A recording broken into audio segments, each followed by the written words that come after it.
Sometimes in my sessions, I'll find a football coach, right, and I'll get his springtime football drills, and I'll post them, and people look at them, and they start sweating because it's insane.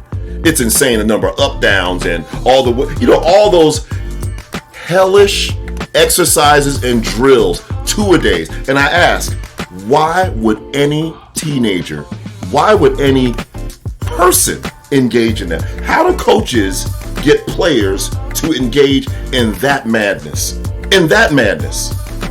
And after a while, we kind of piddle around, but then they hit it. That coach is talking about, we're going to make the championship. We're going to be in the playoffs for the first time. We're going to win the state. We're going to win states. We're going to have a winning record for the first time. He's selling them on the bottom line, the vision, right? Something that's so compelling, they're willing to go through that pain. Because without that vision, without that bottom line, without that end goal, who would engage in that madness? And teaching and learning is much the same way. It's complex work.